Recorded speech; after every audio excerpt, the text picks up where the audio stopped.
5 अक्टूबर है। तो चलिए देखिएगा पहला प्रश्न, छत्तीसगढ़ को कितने वंदे भारत ट्रेनों की सुविधा मिलेंगी? ऑप्शन यहाँ पर है, करेक्ट आंसर है ऑप्शन नंबर सी, सही आंसर है 2, याद रखिएगा 2। तो देखिएगा इसके संबंध में हम लोग विशेष देखते हैं। वंदे भारत ट्रेन के लिए बिलासपुर तथा छत्तीसगढ़ से लगे गोंदिया में 50-50 करोड़ रुपए से कोचिंग डिपो का जो है काम शुरू हो गया है और इस आधार पर छत्तीसगढ़ को 2 वंदे भारत ट्रेनों की जो है सुविधा मिलेंगी। याद रखना है दोस्तों कि पहली जो ट्रेन है वो बिलासपुर से संपर्क क्रांति रूट से दिल्ली जाएगी और इससे दिल्ली यात्रा 18 घंटे के बजाय 14 घंटा लगेंगे। और वहीं है दूसरी ट्रेन जो है वो गोंदिया से चलकर रायपुर बिलासपुर होती हुई झारसुगुड़ा उड़ीसा जाएंगी और इसमें झारसुगुड़ा की जो यात्रा है 4 घंटे लगेंगे, जिसमें अभी 6.5 घंटा लग रहे हैं। और वंदे भारत ट्रेन का जो है कोचिंग डिपो अलग रहेगा, यानी दोस्तों इसमें जो है वंदे भारत के अलावा कोई ट्रेन नहीं रखी जाएगी। बिलासपुर और गोंदिया जो है कोचिंग डिपो में ये ट्रेन की सफाई और ज़रूरी मरम्मत होंगी। ओके, ध्यान दीजिएगा। नेक्स्ट देखिएगा कि कोचिंग और भी है, कोचिंग जो डिपो है अगले साल 2023 में मई जून तक बन जाएंगे और उसके बाद तुरंत उससे दोस्तों ट्रेन जो है शुरू हो जाएगी उससे।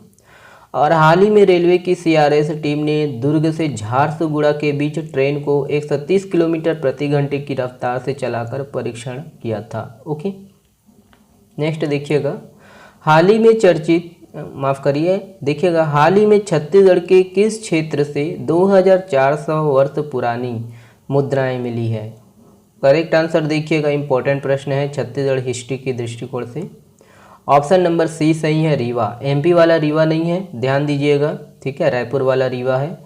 तो यहाँ पर देखिएगा कि छत्तीसगढ़ में रायपुर से 25 किलोमीटर दूर रीवा में 2400 साल पुरानी मुद्राएं मिली है। पुरातत्व विशेषज्ञों का दावा है कि क्षेत्र में सबसे पहले मगध शासन काल में जो है मुद्रा चलन में आई थी और खुदाई में कुषाण काल और मगध शासन काल के चांदी और तांबे के जो है सिक्के मिले हैं। और इसके अलावा सरबपुरी कलचुरी शासकों के समय के जो है सोने के भी सिक्के बड़ी संख्या में मिले हैं।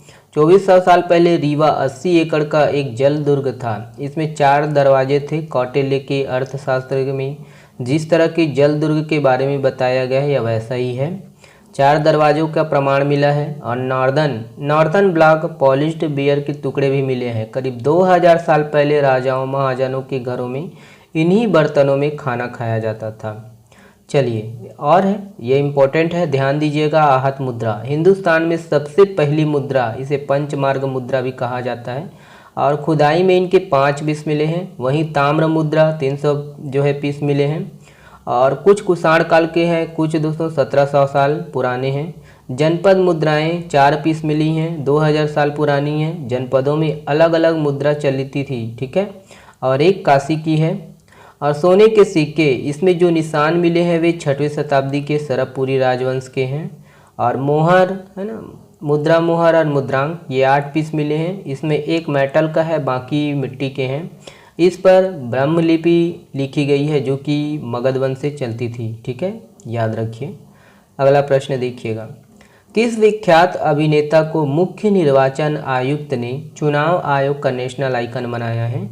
ऑप्शन है यहाँ पर, करेक्ट आंसर है ऑप्शन नंबर देखिए ए सही है, पंकज त्रिपाठी। ध्यान दीजिएगा। देखिएगा कि विख्यात अभिनेता पंकज त्रिपाठी को मुख्य निर्वाचन आयुक्त, ये चुनाव आयोग का जो, तो देखिएगा कि विख्यात अभिनेता पंकज त्रिपाठी को मुख्य निर्वाचन आयुक्त ने चुनाव आयोग का नेशनल आइकन बनाया है। वह लोगों को वोटिंग के लिए प्रेरित करेंगे। देखिएगा कि विख्यात अभिनेता पंकज त्रिपाठी को मुख्य निर्वाचन आयुक्त ने चुनाव आयोग का नेशनल आइकन बनाया है। वह लोगों को वोटिंग के लिए प्रेरित करेंगे। वे अभी बिहार के निर्वाचन आइकन हैं। ओके, देखिए छत्तीसगढ़ के ई डिस्ट्रिक्ट परियोजना द्वारा अब तक कितने करोड़ नागरिक लाभान्वित हो चुके हैं? ऑप्शन यहाँ पर सी सही है, 2 करोड़। याद रखिएगा कि अभी हाल ही में डिजिटल इंडिया कॉन्फ्रेंस नई दिल्ली यहाँ हुआ था और इसमें छत्तीसगढ़ ने भी हिस्सा लिया। तो इसके मुताबिक देखिएगा राज्य के ए डिस्ट्रिक्ट परियोजना द्वारा अब तक 2 करोड़ से अधिक नागरिक लाभान्वित हो चुके हैं। गोधन न्याय योजना के पोर्टल तथा ऐप द्वारा 74,443 से अधिक सदस्यों का ऑनलाइन भुगतान किया जा चुका है। और चिप्स द्वारा संचालित विद्यार्थी जीवन चक्र प्रबंधन प्रणाली द्वारा 20 लाख से अधिक विद्यार्थियों को जो है लाभ प्राप्त किया है। देखिएगा कि छत्तीसगढ़ में राज्य के नागरिकों की सुविधाओं में वृद्धि के लिए अनेक नवाचार किए जा रहे हैं। राज्य में ऑनलाइन सेवाओं के लिए सुदृढ़ स्टेट डाटा सेंटर CG-SWAN और भारत नेट स्थापित है। आधुनिक नवीनतम तकनीक का उपयोग कर IPEG योजना विश्व बैंक से प्रायोजित है। और यही है, छत्तीसगढ़ में सुदृढ़ IT अधोसंरचना के चलते प्रदेश की परियोजनाओं में अब अत्याधुनिक ब्लॉकचेन AI तकनीक का प्रयोग किया जाना प्रस्तावित है। नेक्स्ट देखिएगा, निम्नलिखित में से किस क्षेत्र को कॉफ़ी हब के रूप में विकसित किया जाएगा? ऑप्शन है यहाँ पर, करेक्ट आंसर है ऑप्शन नंबर, देखिए ए सही आंसर है, दरभा। याद रखिएगा। देखिएगा दोस्तों कि बस्तर जिले के नक्सल प्रभावित ये दरभा ब्लॉक में 4 साल पहले 3 एकड़ में की गई कॉफ़ी की खेती सफल रही। अब इस ब्लॉक को जो है कॉफ़ी हब का बनाया जाएगा, कॉफ़ी हब के रूप में बनाया जाएगा। याद रखिए। उरुगपाल, डिलमिली और मुंडगांव में 220 एकड़ में कॉफ़ी की खेती है ना शुरू की जा रही है। और देखिएगा दोस्तों कि 79 किसान ऐसे हैं जो पहली बार वन अधिकार पट्टा अधिनियम से ज़मीन में कॉफ़ी की खेती करने जा रहे हैं। किसानों को कॉफ़ी के पौधे जो है मुफ्त में दिए जा रहे हैं। 4 सालों में दोस्तों दरभा में कॉफ़ी का रकबा बढ़कर 320 एकड़ तक पहुंच चुका है। 2017 में 3 और 2020 में 17 एकड़ में खेती की गई थी। इसके बाद पिछले साल 80 एकड़ में खेती की गई थी।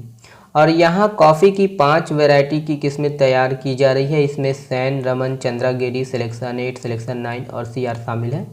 और हर वर्ष 1 अक्टूबर को अंतर्राष्ट्रीय कॉफ़ी दिवस मनाया जाता है।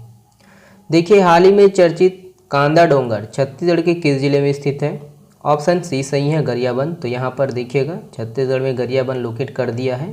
तो देखिए गरियाबंद जिले के मैनपुर विकासखंड के ग्राम गुढ़ियारी में कांदा डोंगर पर्यटन स्थल स्थित है। और कांदा डोंगर चारों तरफ से अनुपम छटा अपने अंदर समेटे हुए हैं। पर्यटन स्थल है। इस जगह पर हर वर्ष विजयदशमी के दिन दशहरा पर्व मनाया जाता है।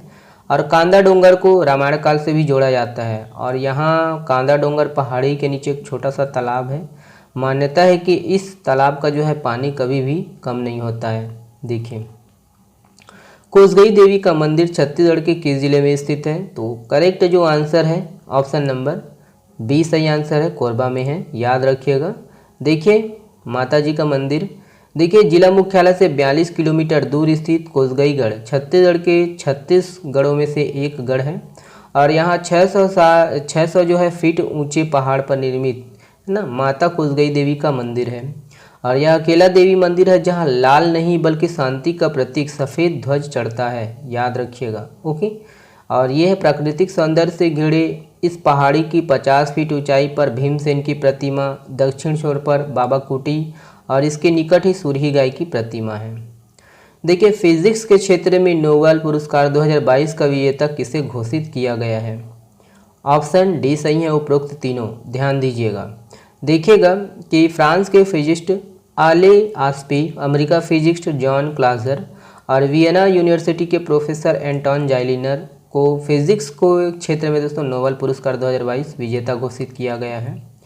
और यही है, ये सब पढ़ लीजिए आप, है ना। तो चलिए, ये वाला प्रश्न आप लोगों के लिए है। इस प्रश्न का जवाब आप लोग दीजिएगा। छत्तीसगढ़ का सबसे बड़ा ग्रामीण औद्योगिक पार्क कहाँ बनाया जाएगा? कमेंट्स में करिएगा। चलिए, बहुत बहुत धन्यवाद।